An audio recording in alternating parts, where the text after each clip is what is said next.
রাজনীতিতে সক্রিয় হওয়া আরও কঠিন হল কার্যক্রম নিষিদ্ধ দল আওয়ামী লীগের। জুলাই অভ্যুত্থানে ক্ষমতাচ্যুত হওয়ার পর দলটির অধিকাংশ শীর্ষ নেতা এখনও কারাগারে রয়েছেন।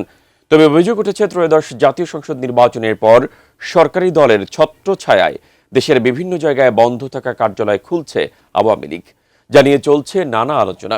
কিন্তু এর মধ্যেই এবার আরও বড় একটি দুঃসংবাদ পেল পতিত আওয়ামী লীগ। বিস্তারিত শিহাব ইসলামের ডেস্ক রিপোর্টে। বাংলাদেশের কার্যক্রম নিষিদ্ধ দলগুলোর জন্য একটি বিশেষ নির্দেশনা জারি করা হয়েছে রাজশাহী পুলিশের পক্ষ থেকে, যেখানে বলা হয়েছে কার্যক্রম নিষিদ্ধ বা স্থগিত ঘোষিত সংগঠনের যেসব নেতাকর্মী জামিনে মুক্তি পেয়ে সংগঠনকে সক্রিয় করতে সক্ষম, তাদের জামিনের পর অন্য মামলায় গ্রেপ্তার দেখাতে হবে।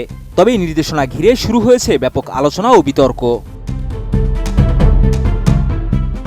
মঙ্গলবার জারি করা চিঠিটি পাঠানো হয়েছে রাজশাহী রেঞ্জের আওতাধীন ৮ জেলার পুলিশ সুপারদের কাছে। জেলাগুলো হলো রাজশাহী, চাঁপাইনবাবগঞ্জ, নওগাঁ, নাটোর, পাবনা, সিরাজগঞ্জ, বগুড়া ও জয়পুরহাট। ফিনিশ আসলে একটা জিনিস, সস্তায় বস্তাপতা জিনিস, স্পার্টা চিনে ফিনিশ।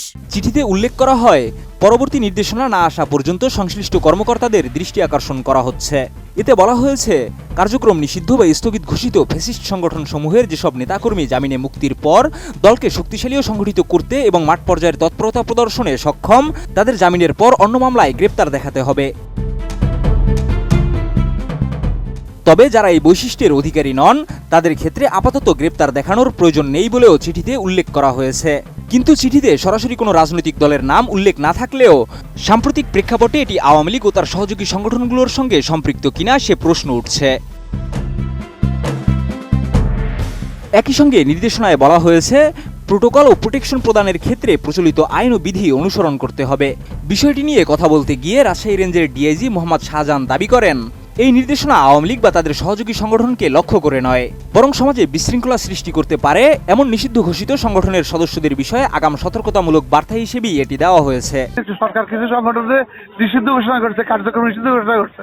আমরা বলছি ইদানিং আমরা লক্ষ্য করতেছি যে এই সংগঠনগুলো মাথা ছাড়া দিয়ে উঠতেছে, সমাজে বিশৃঙ্খলা সৃষ্টি করার চেষ্টা করতেছে এবং নানাভাবে জনশৃঙ্খলা নষ্ট করতেছে। তাদের যদি তৎপরতা লক্ষ্য করা যায় এবং তারা যদি আটক থাকে, তাদের বিষয়ে জেনে শুনে যেন তাদেরকে আইনানুগ ব্যবস্থা নেওয়া হয়। আইনানুগ ব্যবস্থাটা কি নিবে, এটার জন্য আমরা তাদেরকে একটা জাস্ট লিঙ্ক দিলাম যে আপনারা এদেরকে আটকে রাখবেন এবং পরে অন্য কোনো মামলা যদি তারা আসামি থাকে তারা আসামি দিবেন, না হয় তাদের বিরুদ্ধে কোনো ব্যবস্থা নেবেন। আর এইখানের মধ্যে তো আমরা কোনো লোক, কোনো ব্যক্তি, কোনো সংগঠনের নাম উল্লেখ করি নাই এবং আমরা কোনো সংগঠনকে অনুসরণও করি না। আমরা যেটা করি সেটা হলো আইনে যা বলা আছে সেটা নিয়ে কাজ করছি আমরা। তবে নির্দেশনার ভাষা ও প্রয়োগ নিয়ে ইতিমধ্যেই বিভিন্ন মহলে আলোচনা শুরু হয়েছে। আইনশৃঙ্খলা পরিস্থিতি বজায় রাখার যুক্তিতে জারি হওয়া এই নির্দেশনা বাস্তবে কিভাবে প্রয়োগ হবে এবং এর আইনি ব্যাখ্যা কি, সেদিকেই এখন নজর সংশ্লিষ্টদের। শিহাব ইসলাম, এটিএন নিউজ।